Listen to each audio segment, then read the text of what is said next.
The Legend of Sleepy Hollow by Washington Irving. Read by Steve Parker. Found among the papers of the late Deirdrick Knickerbocker. A pleasing land of drowsy head it was, of dreams that wave before the half-shut eye, and of gay castles in the clouds that pass, forever flushing round a summer sky. Castle of Indolence. In the bosom of one of those spacious coves which indent the eastern shore of the Hudson, at that broad expansion of the river denominated by the ancient Dutch navigators the Tappan Zee, and where they always prudently shortened sail and implored the protection of St. Nicholas when they crossed, there lies a small market town or rural port, which by some is called Greensborough, but which is more generally and properly known by the name of Tarrytown. This name was given, we are told, in former days by the good housewives of the adjacent country, from the inveterate propensity of their husbands to linger about the village tavern on market days. Be that as it may, I do not vouch for the fact, but merely advert to it, for the sake of being precise and authentic. Not far from this village, perhaps about 2 miles, there is a little valley, or rather lap of land among high hills, which is one of the quietest places in the whole world. A small brook glides through it with just murmur enough to lull one to repose, and the occasional whistle of a quail or tapping of a woodpecker is almost the only sound that ever breaks in upon the uniform tranquillity. I recollect that, when a stripling, my first exploit in squirrel shooting was in a grove of tall walnut trees that shades one side of the valley. I had wandered into it at noontime, when all nature is peculiarly quiet, and was startled by the roar of my own gun as it broke the Sabbath stillness around me, and was prolonged and reverberated by the angry echoes. If ever I should wish for a retreat whither I might steal from the world and its distractions, and dream quietly away the remnant of a troubled life, I know of none more promising than this little valley. From the listless repose of the place, and the peculiar character of its inhabitants, who are descended from the original Dutch settlers, this sequestered glen has long been known by the name of Sleepy Hollow, and its rustic lads are called the Sleepy Hollow Boys throughout all the neighbouring country. A drowsy, dreamy influence seems to hang over the land, and to pervade the very atmosphere. Some say that the place was bewitched by a high German doctor during the early days of the settlement. Others, that an old Indian chief, the prophet or wizard of his tribe, held his powwows there before the country was discovered by Master Hendrick Hudson. Certain it is, the place still continues under the sway of some witching power that holds a spell over the minds of the good people, causing them to walk in a continual reverie. They are given to all kinds of marvelous beliefs, are subject to trances and visions, and frequently see strange sights and hear music and voices in the air. The whole neighborhood abounds with local tales, haunted spots and twilight superstitions. Stars shoot and meteors glare oftener across the valley than in any other part of the country, and the nightmare, with her whole ninefold, seems to make it the favorite scene of her gambols. The dominant spirit, however, that haunts this enchanted region, and seems to be commander-in-chief of all the powers of the air, is the apparition of a figure on horseback, without a head. It is said by some to be the ghost of a Hessian trooper, whose head had been carried away by a cannonball in some nameless battle during the Revolutionary War, and who is ever and anon seen by the country folk hurrying along in the gloom of night as if on the wings of the wind.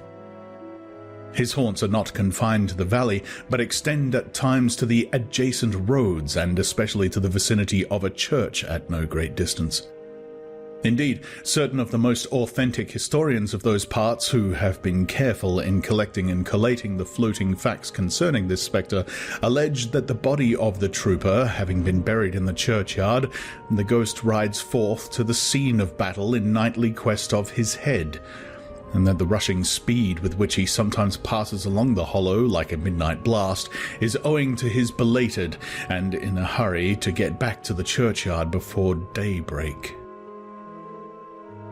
Such is the general purport of this legendary superstition, which has furnished materials for many a wild story in that region of shadows, and the spectre is known at all the country firesides by the name of the Headless Horseman of Sleepy Hollow. It is remarkable that the visionary propensity I've mentioned is not confined to the native inhabitants of the valley, but is unconsciously imbibed by everyone who resides there for a time. However wide awake they may have been before they entered the sleepy region, they are sure in a little time to inhale the witching influence of the air and begin to grow imaginative, to dream dreams and see apparitions. I mention this peaceful spot with all possible laud, for it is in such little retired Dutch valleys found here and there embossed in the great state of New York that population, manners, and customs remain fixed, while the great torrent of migration and improvement, which is making such incessant changes in other parts of this restless country, sweep by them unobserved. They are like those little nooks of still water which border a rapid stream, where we may see the straw and bubble riding quietly at anchor, or slowly revolving in their mimic harbour, undisturbed by the rush of the passing current. Though many years have elapsed since I trod the drowsy shades of Sleepy Hollow, yet I question whether I should not still find the same trees and the same families vegetating in its sheltered bosom. In this byplace of nature there abode, in a remote period of American history, that is to say some 30 years since, a worthy wight of the name of Ichabod Crane, who sojourned, or as he expressed it, tarried, in Sleepy Hollow for the purpose of instructing the children of the vicinity. He was a native of Connecticut, a state which supplies the Union with pioneers for the mind as well as for the forest, and sends forth yearly its legions of frontier woodsmen and country schoolmasters. The cognomen of Crane was not inapplicable to his person. He was tall but exceedingly lank, with narrow shoulders, long arms and legs, hands that dangled a mile out of his sleeves, feet that might have served for shovels, and his whole frame most loosely hung together. His head was small and flat at top, with huge ears, large green glassy eyes, and a long snipe nose, so that it looked like a weathercock perched upon his spindle neck to tell which way the wind blew. To see him striding along the profile of a hill on a windy day, with his clothes bagging and fluttering around him, one might have mistaken him for the genius of famine descending upon the earth, or some scarecrow eloped from a cornfield. His schoolhouse was a low building of one large room, rudely constructed of logs, the windows partly glazed and partly patched with leaves of old copybooks. It was most ingeniously secured at vacant hours by a withe twisted in the handle of the door, and stakes set against the window shutters, so that though a thief might get in with perfect ease, he would find some embarrassment in getting out. An idea most probably borrowed by the architect, Jost van Houten, from the mystery of an eel pot. The schoolhouse stood in a rather lonely but pleasant situation just at the foot of a woody hill, with a brook running close by and a formidable birch tree growing at one end of it. From hence the low murmur of his pupils' voices, conning over their lessons, might be heard in a drowsy summer's day, like the hum of a beehive, interrupted now and then by the authoritative voice of the master, in the tone of menace or command, or peradventure by the appalling sound of the birch, as he urged some tardy loiterer amongst the flowery path of knowledge. Truth to say, he was a conscientious man, and ever bore in mind the golden maxim, spare the rod and spoil the child. Ichabod Crane's scholars certainly were not spoiled. I would not have it imagined, however, that he was one of those cruel potentates of the school whose joy in the smart of their subjects. On the contrary, he administered justice with discrimination rather than severity, taking the burden off the backs of the weak and laying it on those of the strong. Your mere puny stripling that winced at the least flourish of the rod was passed by with indulgence, but the claims of justice were satisfied by inflicting a double portion on some little tough, wrong-headed, broad-skirted Dutch urchin who stalked and swelled and grew dogged and sullen beneath the birch.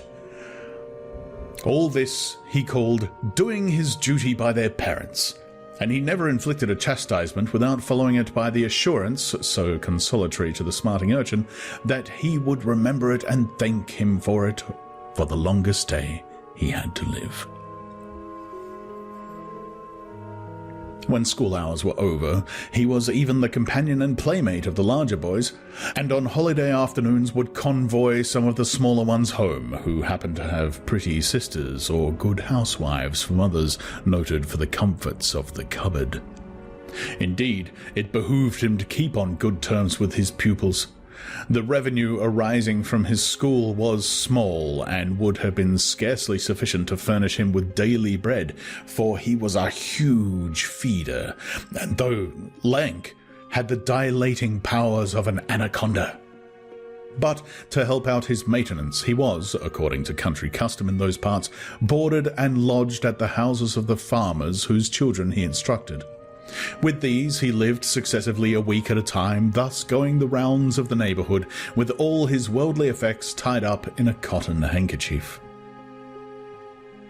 That all this might not be too onerous on the purses of his rustic patrons, who are apt to consider the costs of schooling a grievous burden, and schoolmasters as mere drones, he had various ways of rendering himself both useful and agreeable.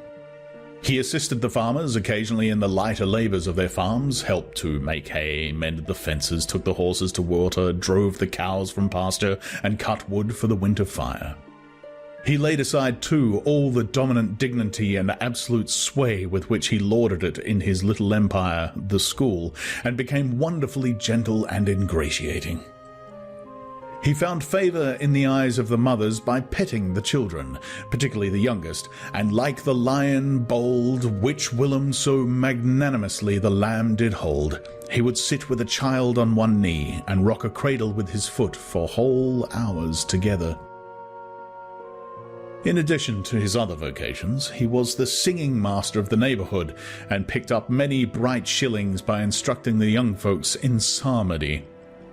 It was a matter of no little vanity to him on Sundays to take his station in front of the church gallery, with a band of chosen singers where, in his own mind, he completely carried away the palm from the parson. Certain it is his voice resounded far above all the rest of the congregation, and there are particular quavers still to be heard in that church, and which may even be heard half a mile off, quite to the opposite side of the mill pond, on a still Sunday morning, which are said to be legitimately descended from the nose of Ichabod Crane. Thus, by diverse little makeshifts in that ingenious way which is commonly denominated by hook and by crook, the worthy pedagogue got on tolerably enough, and was thought by all who understood nothing of the labour of headwork to have a wonderfully easy life of it.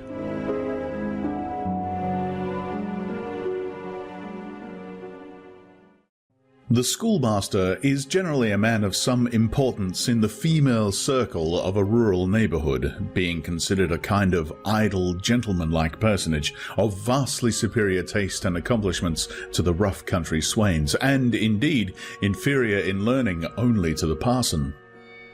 His appearance, therefore, is apt to occasion some little stir at the tea-table of a farmhouse, and the addition of a supernumerary dish of cakes or sweetmeats, or, peradventure, the parade of a silver teapot. Our man of letters, therefore, was particularly happy in the smiles of all the country damsels. How he would figure among them in the churchyard between services on Sundays, gathering grapes for them from the wild vines that overrun the surrounding trees, reciting for their amusement all the epitaphs on the tombstones, or sauntering, with a whole bevy of them, along the banks of the adjacent mill pond, while the more bashful country bumpkins hung sheepishly back, envying his superior elegance and address. From his itinerant life, also, he was a kind of travelling gazette, carrying the whole budget of local gossip from house to house, so that his appearance was always greeted with satisfaction. He was, moreover, esteemed by the women as a man of great erudition, for he had read several books quite through, and was a perfect master of Cotton Mather's History of New England Witchcraft, in which, by the way, he most firmly and potently believed. He was, in fact, an odd mixture of small shrewdness and simple credulity.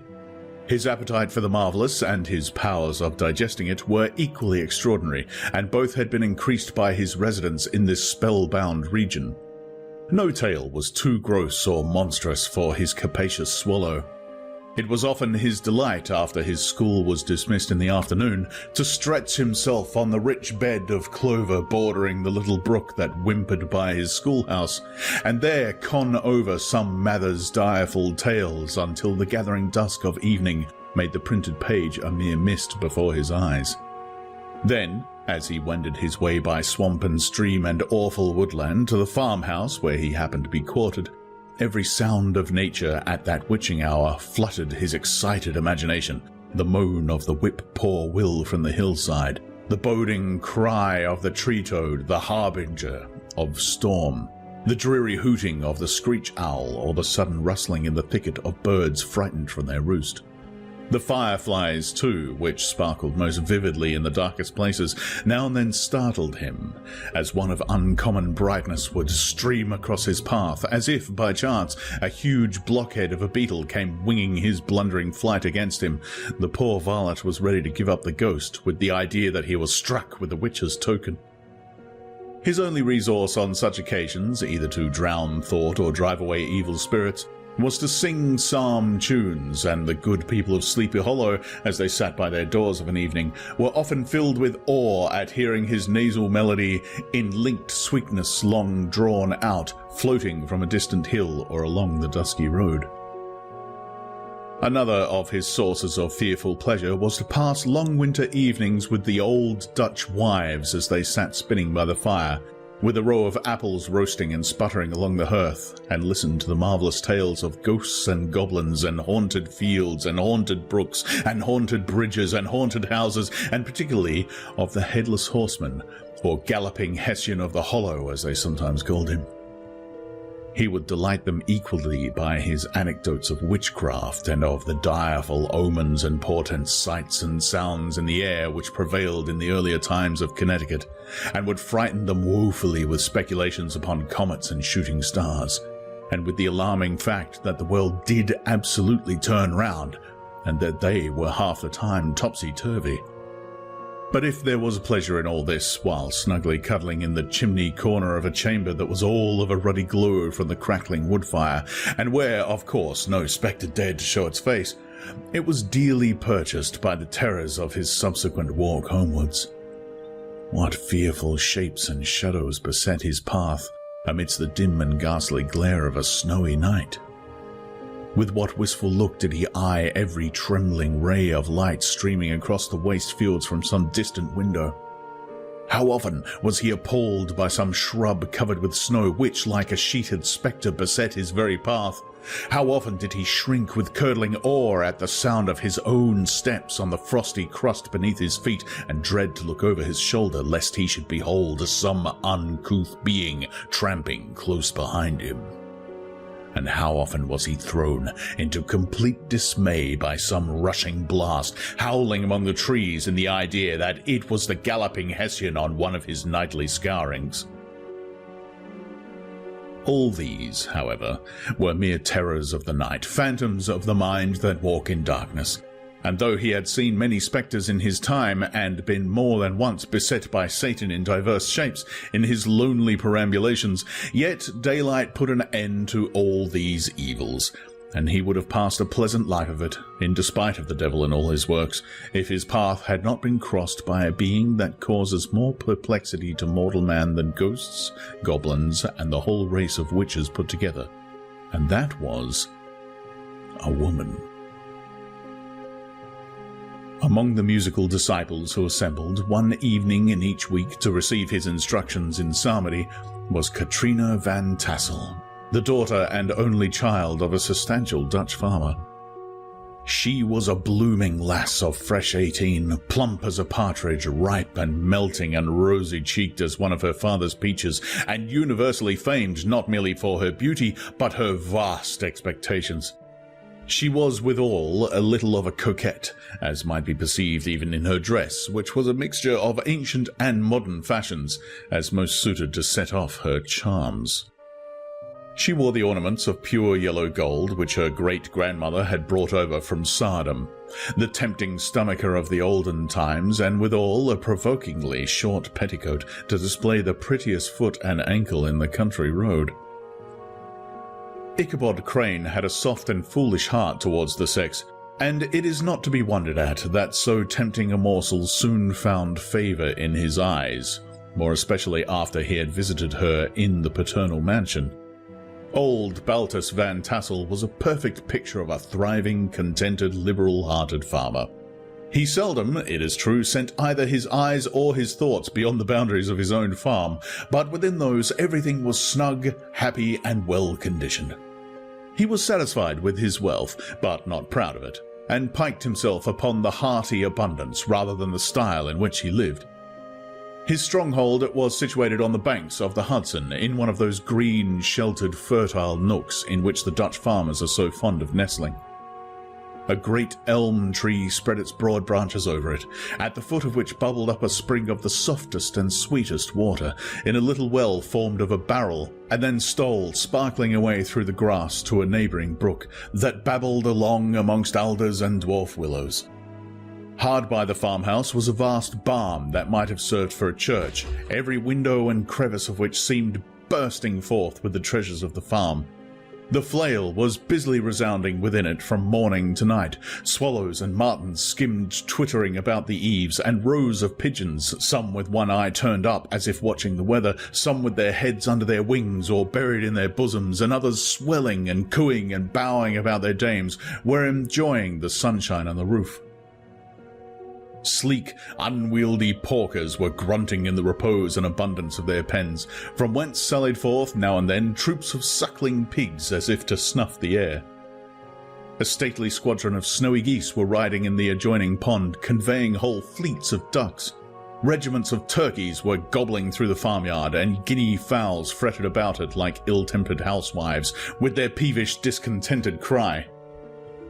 Before the barn door strutted the gallant cock, that pattern of a husband, a warrior and a fine gentleman, clapping his burnished wings and crowing in the pride and gladness of his heart, sometimes tearing up the earth with his feet, and then generously calling his ever-hungry family of wives and children to enjoy the rich morsel which he had discovered.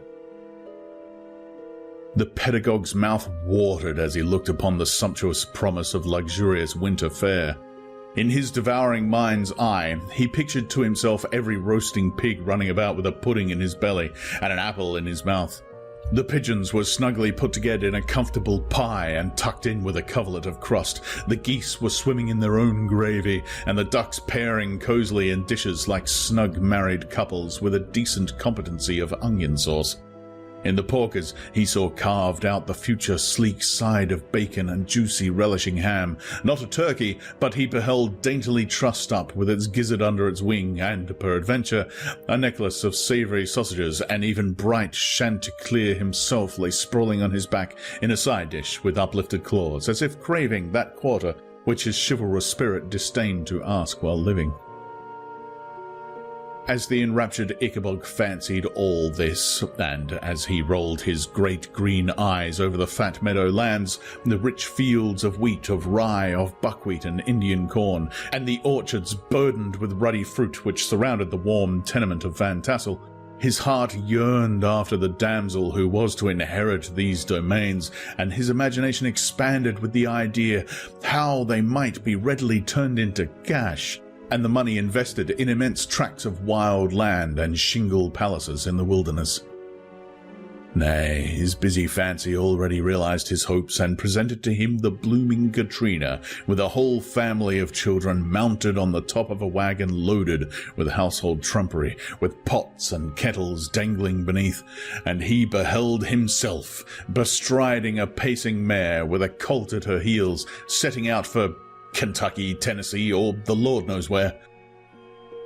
When he entered the house, the conquest of his heart was complete. It was one of those spacious farmhouses with high-ridged but lowly sloping roofs, built in the style handed down from the first Dutch settlers, the low projecting eaves forming a piazza along the front, capable of being closed up in bad weather. Under this were hung flails, harnesses, various utensils of husbandry, and nets for fishing in the neighbouring river.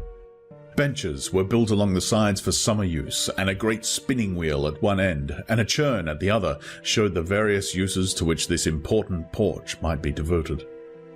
From this piazza the wondering Ichabod entered the hall, which formed the centre of the mansion and the place of usual residence. Here rows of resplendent pewter ranged on a long dresser dazzled his eyes. In one corner stood a huge bag of wool ready to be spun. In another, a quantity of linsey-woolsey just for the loom, ears of Indian corn and strings of dried apples and peaches hung in gay festoons along the walls. Mingled with the gourd of red peppers and a door left ajar gave him a peep into the best parlour, where the claw-footed chairs and dark mahogany tables shone like mirrors, and irons with their accompanying shovel and tongs glittered from their covert of asparagus tops. Mock oranges and conch shells decorated the mantelpiece. Strings of various coloured birds' eggs were suspended above it. A great ostrich egg was hung from the centre of the room, and a corner cupboard, knowingly left open, displayed immense treasures of old silver and well-mended china. From the moment Ichabod laid his eyes upon these regions of delight, the peace of his mind was at an end, and his only study was how to gain the affections of the peerless daughter of Van Tassel.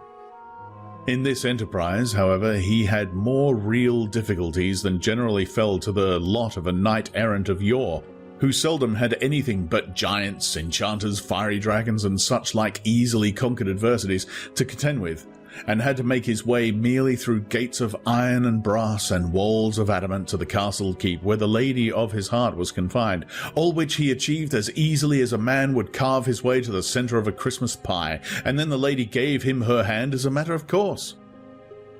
Ichabod, on the contrary, had to win his way to the heart of a country coquette, beset with a labyrinth of whims and caprices which were forever presenting new difficulties and impediments, and he had to encounter a host of fearful adversaries of real flesh and blood, the numerous rustic admirers who beset every portal to her heart, keeping a watchful and angry eye upon each other, but ready to fly out in the common cause against any new competitor. Among these, the most formidable was a burly, roaring, roistering blade of the name of Abraham, or, according to the Dutch abbreviation, Brom van Brunt, the hero of the country road, which rang with his feats of strength and hardihood.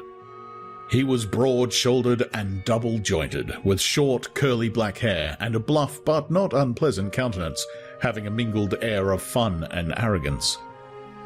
From his Herculean frame and great powers of limb, he had received the nickname of Brom Bones, by which he was universally known. He was famed for great knowledge and skill in horsemanship, being as dexterous on horseback as a Tartar. He was foremost at all races and cockfights, and, with the ascendancy which bodily strength always acquires in rustic life, was the umpire in all disputes, setting his hat on one side and giving his decisions with an air and tone that admitted of no gainsay or appeal. He was always ready for either a fight or a frolic, but had more mischief than ill will in his composition, and, with all his overbearing roughness, there was a strong dash of waggish good humour at bottom. He had 3 or 4 boon companions who regarded him as their model, and at the head of whom he scoured the country, attending every scene of feud or merriment for miles round. In cold weather, he was distinguished by a fur cap surmounted with a flaunting fox's tail, and when the folks at a country gathering described this well-known crest at a distance, whisking about amongst a squad of hard riders, they always stood by for a squall. Sometimes his crew would be heard dashing along past the farmhouses at midnight with a whoop and halloo, like a troop of Don Cossacks, and the old dames, startled out of their sleep, would listen for a moment till the hurry-scurry had clattered by, and then exclaim, "Aye, there goes Brom Bones and his gang." The neighbours looked upon him with a mixture of awe, admiration, and goodwill, and when any madcap prank or rustic brawl occurred in the vicinity, always shook their heads and warranted Brom Bones was at the bottom of it. This rantipole hero had, for some time, singled out the blooming Katrina for the object of his uncouth gallantries, and though his amorous toyings were something like the gentle caresses and endearments of a bear, yet it was whispered that she did not altogether discourage his hopes. Certain it is his advances were signals for rival candidates to retire, who felt no inclination to cross a line in his amours, insomuch that when his horse was seen tied to Van Tassel paling on a Sunday night, a sure sign that his master was courting, or, as it is termed, sparking, within, all other suitors passed by in despair, and carried the war into other quarters. Such was the formidable rival with whom Ichabod Crane had to contend, and, considering all things, a stouter man than he would have shrunk from the competition, and a wiser man would have despaired. He had, however, a happy mixture of pliability and perseverance in his nature. He was in form and spirit like a supple jack, yielding but tough. Though he bent, he never broke, and though he bowed beneath the slightest pressure, yet the moment it was away, jerk! He was erect and carried his head as high as ever. To have taken the field openly against his rival would have been madness, for he was not a man to be thwarted in his amours any more than that stormy lover Achilles. Ichabod, therefore, made his advances in a quiet and gently insinuating manner. Under cover of his character of singing master, he made frequent visits at the farmhouse. Not that he had anything to apprehend from the meddlesome interference of parents, which is so often a stumbling block in the path of lovers. Bolt Van Tassel was an easy, indulgent soul. He loved his daughter better even than his pipe, and, like a reasonable man and an excellent father, let her have her way in everything. His notable little wife, too, had enough to do to attend to her housekeeping and manage her poultry, for, as she sagely observed, ducks and geese are foolish things, and must be looked after, but girls can take care of themselves. Thus, while the busy dame bustled about the house, or plied her spinning wheel at one end of the piazza, honest Bolt would sit smoking his evening pipe at the other, watching the achievements of a little wooden warrior who, armed with a sword in each hand, was most valiantly fighting the wind on the pinnacle of the barn. In the meantime, Ichabod would carry on his suit with the daughter by the side of the spring under the great elm, or sauntering along in the twilight, that hour so favourable to the lover's eloquence. I profess not to know how women's hearts are wooed and won. To me they have always been matters of riddle and admiration. Some seem to have but one vulnerable point or door of access, while others have 1,000 avenues and may be captured in 1,000 different ways. It is a great triumph of skill to gain the former, but a still greater proof of generalship to maintain possession of the latter, for man must battle for his fortress at every door and window. He who wins 1,000 common hearts is therefore entitled to some renown, but he who keeps undisputed sway over the heart of a coquette is indeed a hero. Certain it is that this was not the case with the redoubtable Brom Bones, and from the moment Ichabod Crane made his advances, the interests of the former evidently declined. His horse was no longer seen tied to the palings on Sunday nights, and a deadly feud gradually arose between him and the preceptor of Sleepy Hollow. Brom, who had a degree of rough chivalry in his nature, would fain have carried matters to open warfare, and have settled their pretensions to the lady according to the mode of those most concise and simple reasoners, the knight-errants of yore, by single combat. But Ichabod was too conscious of the superior might of his adversary to enter the lists against him.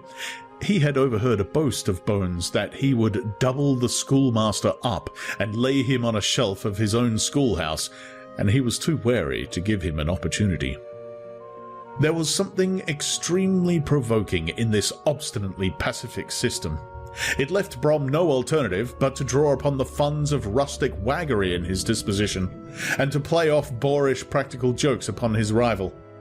Ichabod became the object of whimsical persecution to Bones and his gang of rough riders.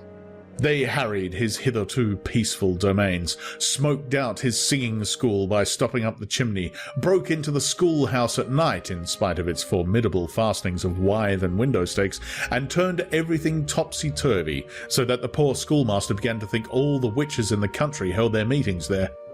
But what was still more annoying, Brom took all opportunities of turning him into ridicule in presence of his mistress, and had a scoundrel dog whom he taught to whine in the most ludicrous manner, and introduced as a rival of Ichabod's to instruct her in psalmody. In this way, matters went on for some time, without producing any material effect on the relative situations of the contending powers. On a fine autumn afternoon, Ichabod, in pensive mood, sat enthroned on the lofty stool from whence he usually watched all the concerns of his little literary realm. In his hand he swayed a ferule, that sceptre of despotic power. The birch of justice reposed on 3 nails behind the throne, a constant terror to evildoers, while on the desk before him might be seen sundry contraband articles and prohibited weapons, detected upon the persons of idle urchins, such as half-munched apples, pop-guns, whirligigs, fly-cages, and whole legions of rampant little paper gamecocks. Apparently, there had been some appalling act of justice recently inflicted, for his scholars were all busily intent upon their books, or slyly whispering behind them with one eye kept upon the master, and a kind of buzzing stillness reigned throughout the schoolroom. It was suddenly interrupted by the appearance of a negro in tow-cloth jacket and trousers, a round-crowned fragment of a hat like the cap of Mercury, and mounted on the back of a ragged, wild, half-broken colt, which he managed with a rope by way of halter. He came clattering up to the school door with an invitation to Ichabod to attend a merrymaking or quilting frolic, to be held that evening at Mynheer Van Tassel's. And having delivered this message with that air of importance and effort at fine language which a negro is apt to display on petty embassies of the kind, he dashed over the brook and was seen scampering away up the hollow, full of the importance and hurry of his mission. All was now bustle and hubbub in the late quiet schoolroom. The scholars were hurried through their lessons without stopping at trifles. Those who were nimble skipped over half with impunity, and those who were tardy had a smart application now and then in the rear to quicken their speed or help them over tall words. Books were flung aside without being put away on the shelves, inkstands were overturned, benches thrown down, and the whole school was turned loose an hour before the usual time, bursting forth like a legion of young imps, yelping and racketing about their green in joy at their early emancipation. The gallant Ichabod now spent at least an extra half hour at his toilet, brushing and refurbishing up his best, and indeed only suit of rusty black, and arranging his locks by a bit of broken looking-glass that hung up in the schoolhouse. That he might make his appearance before his mistress in the true style of a cavalier, he borrowed a horse from the farmer with whom he was domicilated, a choleric old Dutchman of the name of Hans van Ripper, and, thus gallantly mounted, issued forth like a knight-errant in quest of adventure. But it is meet I should, in the true spirit of romantic story, give some account of the looks and equipments of my hero and his steed. The animal he bestrode was a broken-down plough horse that had outlived almost everything but its viciousness. He was gaunt and shagged, with a ewe neck and a head like a hammer. His rusty mane and tail were tangled and knotted with burrs. One eye had lost its pupil and was glaring and spectral, but the other had the gleam of a genuine devil in it. Still, he must have had fire and metal in his day, if we may judge from the name he bore of gunpowder. He had, in fact, been a favourite steed of his master's, the choleric Van Ripper, who was a furious rider, and had infused, very probably, some of his own spirit into the animal, for, old and broken down as he looked, there was more of the lurking devil in him than in any young filly in the country. Ichabod was a suitable figure for such a steed. He rode with short stirrups, which brought his knees nearly up to the pommel of the saddle. His sharp elbows stuck out like grasshoppers. He carried his whip perpendicularly in his hand like a sceptre, and as his horse jogged on, the motion of his arms was not unlike the flapping of a pair of wings. A small wool hat rested on the top of his nose, for so his scanty strip of forehead might be called, and the skirts of his black coat fluttered out almost to the horse's tail. Such was the appearance of Ichabod and his steed as they shambled out the gate of Hans Van Ripper, and it was altogether such an apparition as is seldom to be met with in broad daylight. If you're enjoying this audiobook, please take a moment to hit like and subscribe on this channel, or if you want ad-free versions, you can support me on Patreon for as little as 25 cents a week. It was, as I have said, a fine autumnal day. The sky was clear and serene, and nature wore that rich and golden livery which we always associate with the idea of abundance. The forests had put on their sober brown and yellow, while some trees of the tenderer kind had been nipped by the frosts into brilliant dyes of orange, purple, and scarlet. Streaming files of wild ducks began to make their appearance high in the air. The bark of the squirrel might be heard from the groves of beech and hickory nuts, and the pensive whistle of the quail at intervals from the neighbouring stubble field. The small birds were taking their farewell banquets. In the fullness of their revelry they fluttered, chirping and frolicking from bush to bush and tree to tree, capricious from the very profusion and variety around them.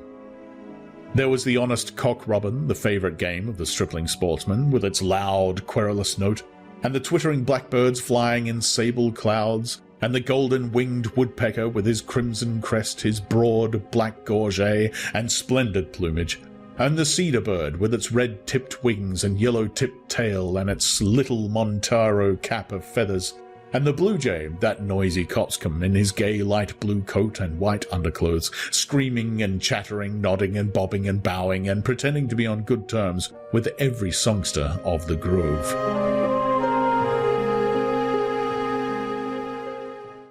As Ichabod jogged slowly on his way, his eye, ever open to every symptom of culinary abundance, ranged with delight over the treasures of jolly autumn. On all sides he beheld vast store of apples, some hanging in oppressive opulence on the trees, some gathered into baskets and barrels for the market, others heaped up in rich piles for the cider press. Farther on he beheld great fields of Indian corn, with its golden ears peeping from their leafy coverts, and holding out the promise of cakes and hasty pudding, and the yellow pumpkins lying beneath them, turning up their fair round bellies to the sun, and giving ample prospects of the most luxurious of pies. And anon he passed the fragrant buckwheat fields, breathing the odour of the beehive, and as he beheld them, soft anticipation stole over his mind of dainty slapjacks, well buttered and garnished with honey or treacle by that delicate little dimpled hand of Katrina Van Tassel. Thus, feeding his mind with many sweet thoughts and sugared suppositions, he journeyed along the sides of a range of hills which look out upon some of the goodliest scenes of the mighty Hudson. The sun gradually wheeled his broad disk down in the west. The wide bosom of the Tappan Zee lay motionless and glassy, excepting that here and there a gentle undulation waved and prolonged the blue shadow of the distant mountain. A few amber clouds floated in the sky without a breath of air to move them. The horizon was of a fine golden tint, changing gradually into a pure apple green, and from that into the deep blue of the mid-heaven.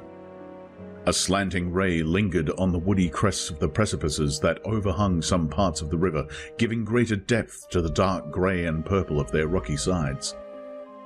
A sloop was loitering in the distance, dropping slowly down with the tide, her sail hanging uselessly against the mast, and as the reflection of the sky gleamed along the still water, it seemed as if the vessel was suspended in the air. It was towards evening that Ichabod arrived at the castle of the Heer van Tassel, which he found thronged with the pride and flower of the adjacent country. Old farmers, a spare, leathern-faced race in homespun coats and breeches, blue stockings, huge shoes, and magnificent pewter buckles. Their brisk, withered little dames in close-crimped caps, long-waisted short gowns, homespun petticoats with scissors and pincushions, and gay calico pockets hanging on the outside. Buxom lasses, almost as antiquated as their mothers, excepting where a straw hat, a fine ribbon, or perhaps a white frock gave symptoms of city innovation. The sons in short, square-skirted coats with rows of stupendous brass buttons, and their hair generally queued in the fashion of the times, especially if they could procure an eel skin for the purpose, it being esteemed throughout the country as a potent nourisher and strengthener of the hair. Brom Bones, however, was the hero of the scene, having come to the gathering on his favourite steed, Daredevil, a creature, like himself, full of mettle and mischief, and which no one but himself could manage. He was, in fact, noted for preferring vicious animals, given to all kinds of tricks which kept the rider in constant risk of his neck, for he held a tractable, well-broken horse as unworthy of a lad of spirit. Fain would I pause to dwell upon the world of charms that burst upon the enraptured gaze of my hero as he emptied the state parlour of Van Tassel's mansion. Not those of the bevy of buxom lasses with their luxurious display of red and white, but the ample charms of a genuine Dutch country tea table in the sumptuous time of autumn. Such heaped-up platters of cakes of various and almost indescribable kinds, known only to experienced Dutch housewives. There was the doughty doughnut, the tender oily cake, and the crisp and crumbling cruller, sweet cakes and short cakes, ginger cakes and honey cakes, and the whole family of cakes. And then there were apple pies and peach pies and pumpkin pies, besides slices of ham and smoked beef, and moreover delectable dishes of preserved plums, and peaches and pears and quinces, not to mention broiled shad and roasted chickens, together with bowls of milk and cream, all mingled higgledy-piggledy, pretty much as I have enumerated them, with the motherly teapot sending up its clouds of vapour from the midst. Heaven bless the mark! I want breath and time to discuss this banquet as it deserves, and am too eager to get on with my story. Happily, Ichabod Crane was not in so great a hurry as his historian, but did ample justice to every dainty. He was a kind and thankful creature, whose heart dilated in proportion as his skin was filled with good cheer, and whose spirits rose with eating as some men's do with drink. He could not help, too, rolling his large eyes round him as he ate, and chuckling with the possibility that he might one day be lord of all this scene of almost unimaginable luxury and splendour.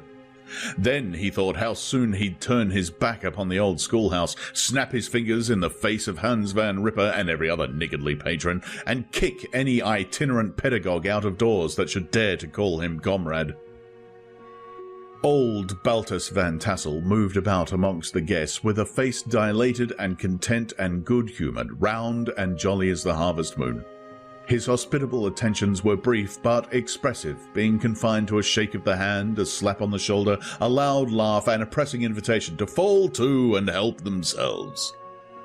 And now the sound of the music from the common room or hall summoned to the dance. The musician was an old grey-headed Negro who had been the itinerant orchestra of the neighbourhood for more than half a century. His instrument was as old and battered as himself. The greater part of the time he scraped on 2 or 3 strings, accompanying every movement of the bow with a motion of the head, bowing almost to the ground and stamping with his foot whenever a fresh couple were to start.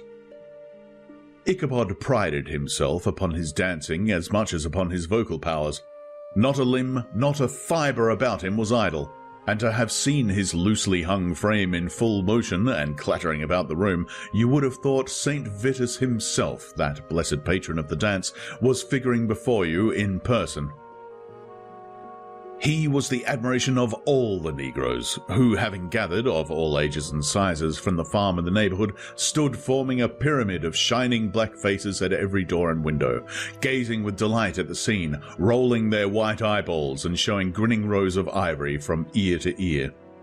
How could the flogger of urchins be otherwise than animated and joyous?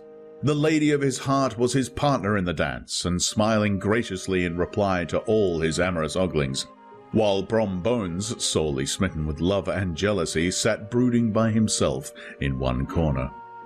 When the dance was at an end, Ichabod was attracted to a knot of the sager folks, who, with old Van Tassel, sat smoking at one end of the piazza, gossiping over former times and drawing out long stories about the war. The neighbourhood, at the time of which I am speaking, was one of those highly favoured places which abound with chronicle and great men. The British and American line had run near it during the war. It had, therefore, been the scene of marauding and infested with refugees, cowboys, and all kinds of border chivalry. Just sufficient time had elapsed to enable each storyteller to dress up his tale with a little becoming fiction, and in the indistinctness of his recollection to make himself the hero of every exploit.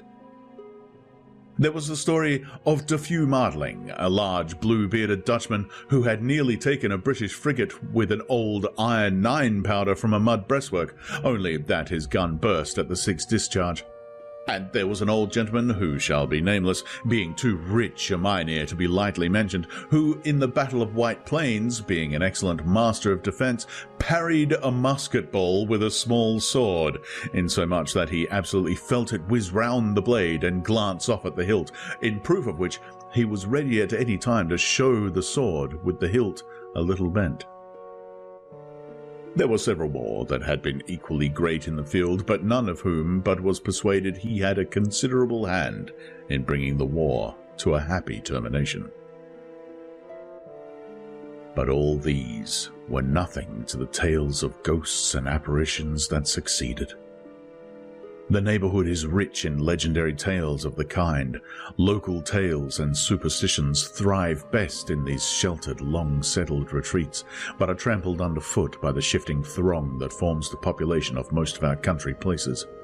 Besides, there is no encouragement for ghosts in most of our villages, for they have scarcely had time to finish their first nap and turn themselves in their graves before their surviving friends have travelled away from the neighbourhood, so that when they turn out at night to walk their rounds, they have no acquaintance left to call upon. This is perhaps the reason why we so seldom hear of ghosts except in our long-established Dutch communities. The immediate cause, however, of the prevalence of supernatural stories in these parts was doubtless owing to the vicinity of Sleepy Hollow. There was a contagion in the very air that blew from that haunted region. It breathed forth an atmosphere of dreams and fancies infecting all the land. Several of the Sleepy Hollow people were present at Van Tassel's and, as usual, were doling out their wild and wonderful legends. Many dismal tales were told about funeral trains, and mourning cries and wailings heard and seen about the great tree where the unfortunate Major Andre was taken, and which stood in the neighbourhood.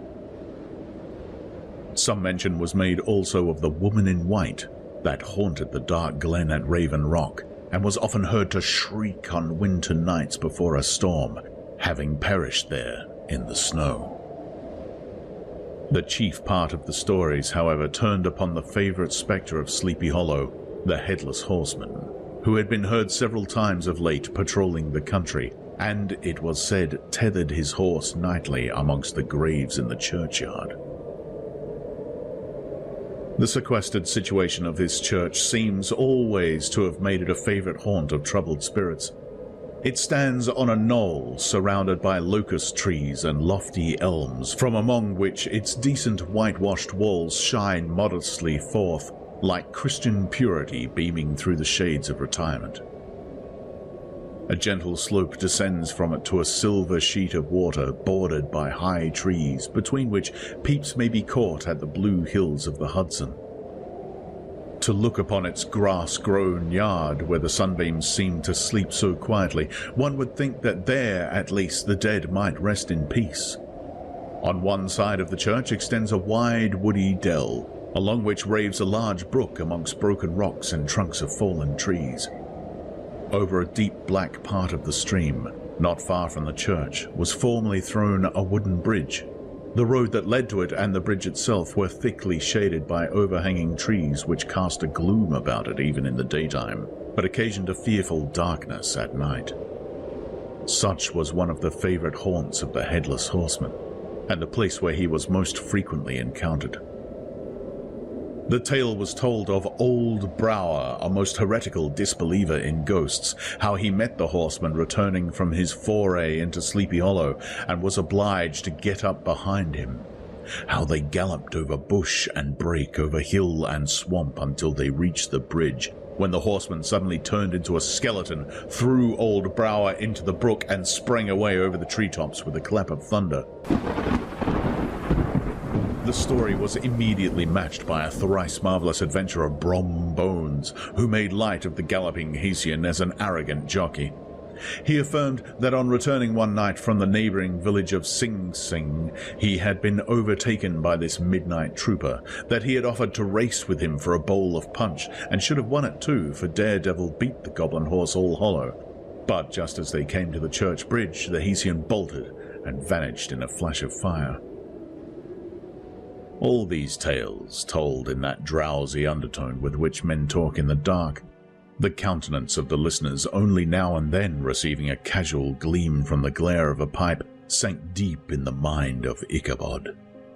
He repaid them in kind with large extracts from his invaluable author, Cotton Mather, and added many marvellous events that had taken place in his native state of Connecticut, and fearful sights which he had seen in his nightly walks about Sleepy Hollow.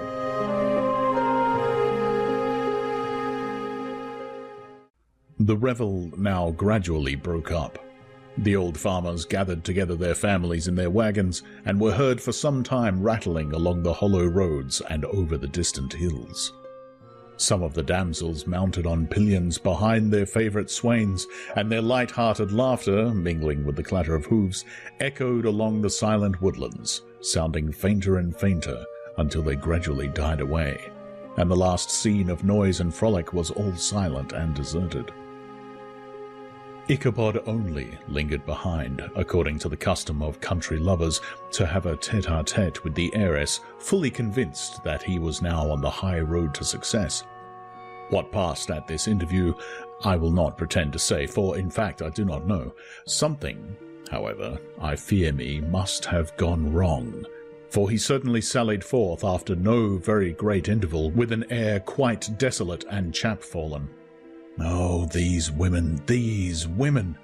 Could that girl have been playing off any of her coquettish tricks? Was her encouragement of the poor pedagogue all a mere sham to secure her conquest of his rival? Heaven only knows, not I. Let it suffice to say, Ichabod stole forth with the air of one who had been sacking a hen roost rather than a fair lady's heart.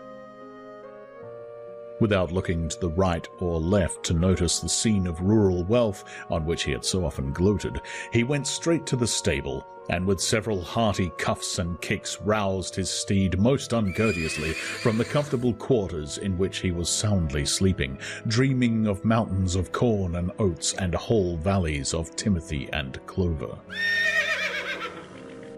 It was the very witching time of night that Ichabod, heavy-hearted and crestfallen, pursued his travels homewards, along the sides of the lofty hills which rise above Tarrytown, and which he had traversed so cheerily in the afternoon.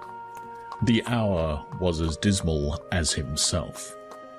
Far below him the Tappan Zee spread its dusky and indistinct waste of waters, with here and there the tall mast of a sloop riding quietly at anchor under the land. In the dead hush of midnight, he could even hear the barking of the watchdog from the opposite shore of the Hudson, but it was so vague and faint as only to give an idea of his distance from this faithful companion of man.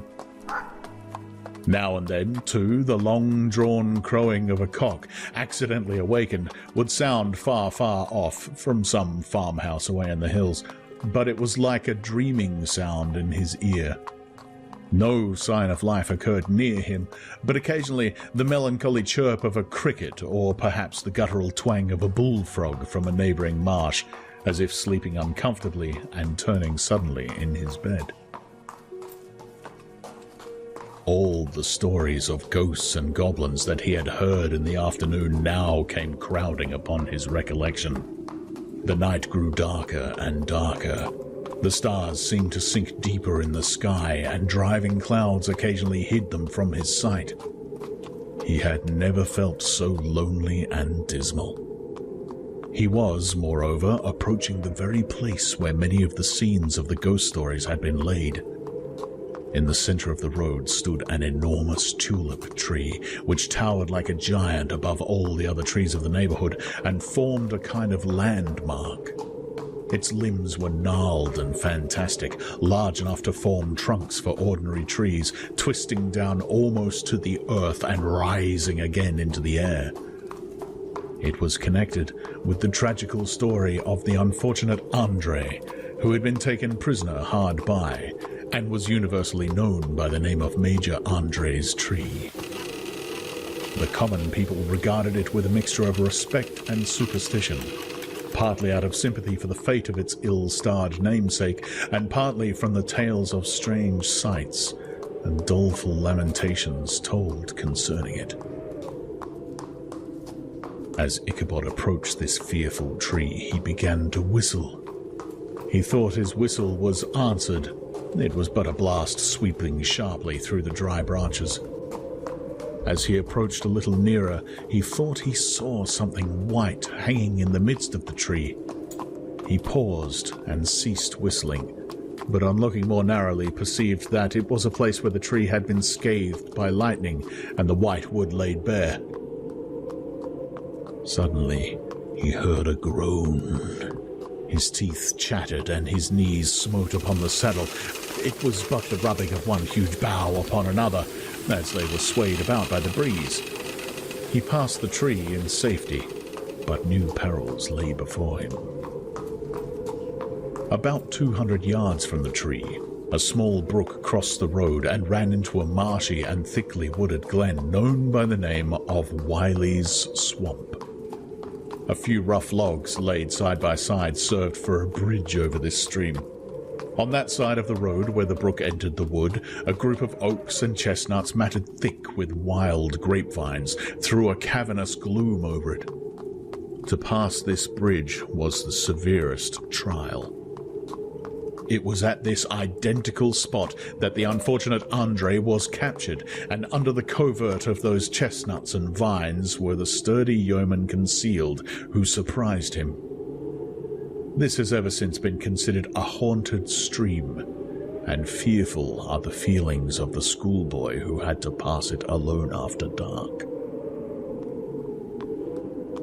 As he approached the stream, his heart began to thump. He summoned up, however, all his resolution, gave his horse half a score of kicks in the ribs, and attempted to dash briskly across the bridge. But instead of starting forward, the perverse old animal made a lateral movement and ran broadside against the fence.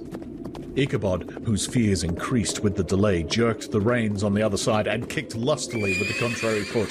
It was all in vain. His steed started, it is true, but it was only to plunge to the opposite side of the road into a thicket of brambles and alder bushes. The schoolmaster now bestowed both whip and heel upon the starveling ribs of old Gunpowder, who dashed forward, snuffling and snorting, but came to a stand just by the bridge with a suddenness that had nearly sent his rider sprawling over his head. Just at this moment, a plushy tramp by the side of the bridge caught the sensitive ear of Ichabod.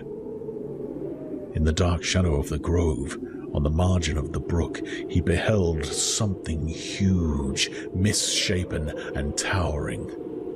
It stirred not, but seemed gathered up in the gloom like some gigantic monster ready to spring upon the traveller. The hair of the affrighted pedagogue rose upon his head with terror. What was to be done?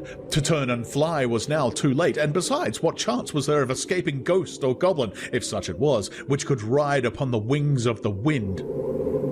Summoning up, therefore, a show of courage, he demanded in stammering accents, "Who are you?" He received no reply. He repeated his demand in a still more agitated voice. Still there was no answer. Once more he cudgelled the sides of the inflexible gunpowder, and shutting his eyes, broke forth with involuntary fervour into a psalm tune. Just then, the shadowy object of alarm put itself in motion, and with a scramble and a bound stood at once in the middle of the road. Though the night was dark and dismal, yet the form of the unknown might now in some degree be ascertained. He appeared to be a horseman of large dimensions, and mounted on a black horse of powerful frame. He made no offer of molestation or sociability, but kept aloof on one side of the road, jogging along on the blind side of old Gunpowder, who had now got over his fright and waywardness. Ichabod, who had no relish for this strange midnight companion, and bethought himself of the adventure of Brom Bones with the galloping Hessian, now quickened his steed in hopes of leaving him behind. The stranger, however, quickened his horse to an equal pace. Ichabod pulled up and fell into a walk, thinking to lag behind. The other did the same. His heart began to sink within him. He endeavoured to resume his psalm tune, but his parched tongue clove to the roof of his mouth, and he could not utter a stave. There was something in the moody and dogged silence of this pertinacious companion that was mysterious and appalling.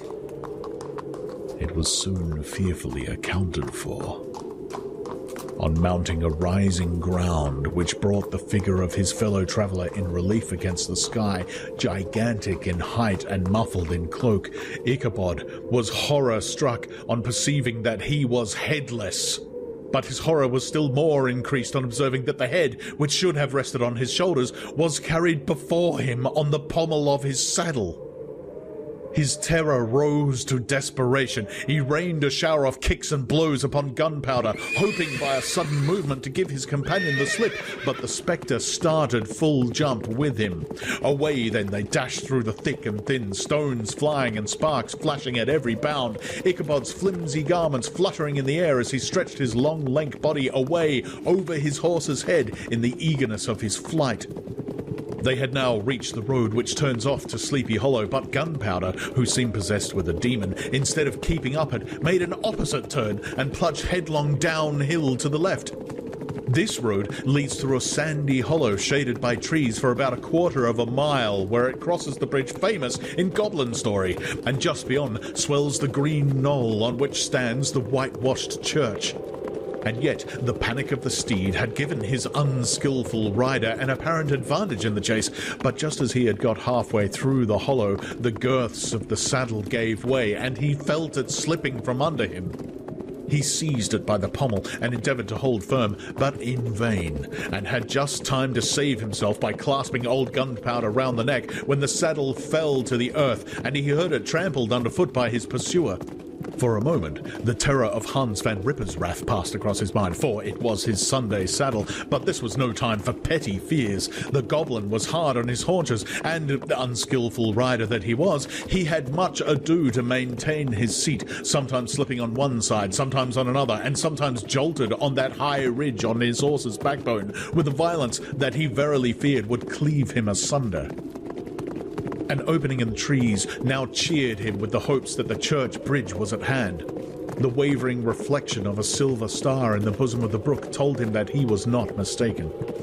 He saw the walls of the church dimly glaring under the trees beyond. He recollected the place where Brom Bones's ghostly competitor had disappeared. If I can but reach that bridge, thought Ichabod, I am safe.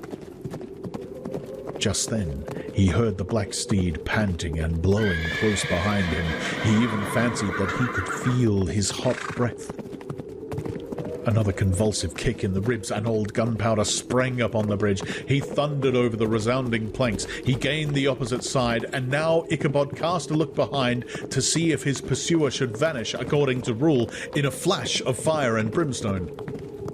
Just then he saw the goblin rising in his stirrups, and in the very act of hurling his head at him. Ichabod endeavoured to dodge the horrible missile, but too late. It encountered his cranium with a tremendous crash.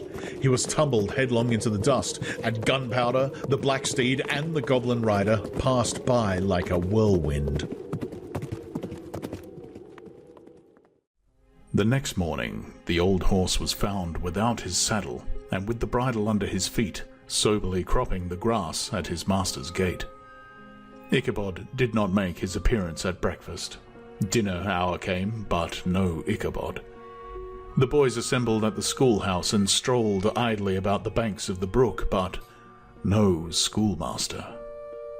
Hans Van Ripper now began to feel some uneasiness about the fate of poor Ichabod and his saddle. An inquiry was set on foot, and after diligent investigation they came upon his traces. In one part of the road leading to the church was found the saddle trampled in the dirt. The tracks of horses' hoofs, deeply dented in the road and evidently at furious speed, were traced to the bridge, beyond which, on the bank of a broad part of the brook, where the water ran deep and black, was found the hat of the unfortunate Ichabod, and close behind it a shattered pumpkin. The brook was searched, but the body of the schoolmaster was not to be discovered. Hans Van Ripper, as executor of his estate, examined the bundle which contained all his worldly effects. They consisted of 2 shirts and a half, 2 stocks for the neck, a pair or 2 of worsted stockings, an old pair of corduroy small clothes, a rusty razor, a book of psalm tunes full of dog-ears, and a broken pitch pipe. As to the books and furniture of the schoolhouse, they belonged to the community, excepting Cotton Mather's History of Witchcraft, a New England almanac, and a book of dreams and fortune-telling, in which last was a sheet of foolscap much scribbled and blotted in several futile attempts to make a copy of verses in honor of the heiress of Van Tassel. These magical books and the poetic scroll were forthwith consigned to the flames by Hans Van Ripper, who, from that time forward, determined to send his children no more to school, observing that he never knew any good came of the same reading and writing. Whatever money the schoolmaster possessed, and he had received his quarter's pay but a day or 2 before, he must have had about his person at the time of his disappearance. The mysterious event caused much speculation at the church on the following Sunday. Knots of gazers and gossips were collected in the churchyard, at the bridge, and at the spot where the hat and pumpkin had been found. The stories of Brower, of Bones, and a whole budget of others were called to mind, and when they had diligently considered them all and compared them with the symptoms of the present case, they shook their heads and came to the conclusion that Ichabod had been carried off by the galloping Hessian. As he was a bachelor and in nobody's debt, nobody troubled his head any more about him. The school was removed to a different quarter of the hollow, and another pedagogue reigned in his stead. It is true, an old farmer who had been down to New York on a visit several years after, and from whom this account of the ghostly adventure was received, brought home the intelligence that Ichabod Crane was still alive, that he had left the neighborhood partly through fear of the goblin and Hans Van Ripper, and partly in mortification at having been suddenly dismissed by the heiress, that he had changed his quarters to a distant part of the country, had kept school and studied law at the same time, had been admitted to the bar, turned politician, electioneered, written for the newspapers, and finally had been made a justice of the 10-pound court. Brom Bones, too, who, shortly after his rival's disappearance, conducted the blooming Katrina in triumph to the altar, was observed to look exceedingly knowing whenever the story of Ichabod was related, and always burst into a hearty laugh at the mention of the pumpkin, which led some to suspect that he knew more about the matter than he chose to tell. The old country wives, however, who are the best judges of these matters, maintain to this day that Ichabod was spirited away by supernatural means, and it is a favourite story often told about the neighbourhood round the winter evening fire. The bridge became more than ever an object of superstitious awe, and that may be the reason why the road has been altered of late years, so as to approach the church by the border of the mill pond.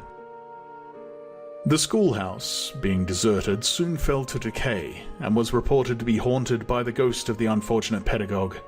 And the ploughboy, loitering homeward of a still summer evening, has often fancied his voice at a distance, chanting a melancholy psalm tune amongst the tranquil solitudes of Sleepy Hollow.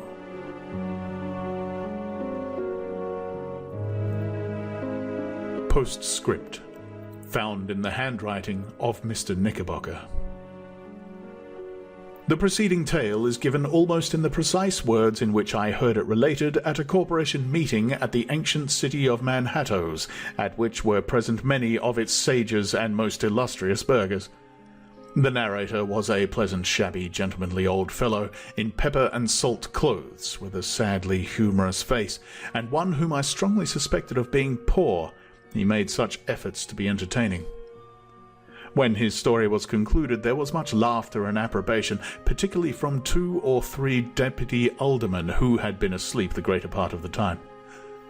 There was, however, one tall, dry-looking gentleman with beetling eyebrows who maintained a grave and rather serious face throughout, now and then folding his arms, inclining his head, and looking down upon the floor, as if turning a doubt over in his mind. He was one of your wary men who never laugh but upon good grounds, when they have reason and law on their side.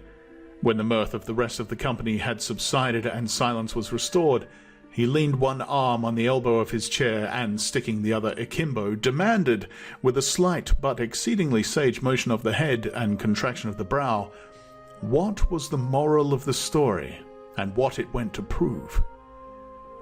The storyteller, who was just putting a glass of wine to his lips as a refreshment after his toils, paused for a moment, looked at his inquirer with an air of infinite deference, and lowering his glass slowly to the table, observed that the story was intended most logically to prove that there is no situation in life but has its advantages and pleasures, provided we will but take a joke as we find it. That therefore he that runs races with goblin troopers is likely to have a rough riding of it. Ergo, for a country schoolmaster to be refused the hand of a Dutch heiress is a certain step to high preferment in the state. The cautious old gentleman knit his brows tenfold closer after this explanation, being sorely puzzled by one ratiocination of the syllogism, while, methought, the one in pepper and salt eyed him with something of a triumphant leer. At length he observed that all this was very well, but still he thought the story a little on the extravagant. There were 1 or 2 points on which he had his doubts. "Faith, sir," replied the storyteller, "as to that matter, I don't believe one half of it myself. D.K."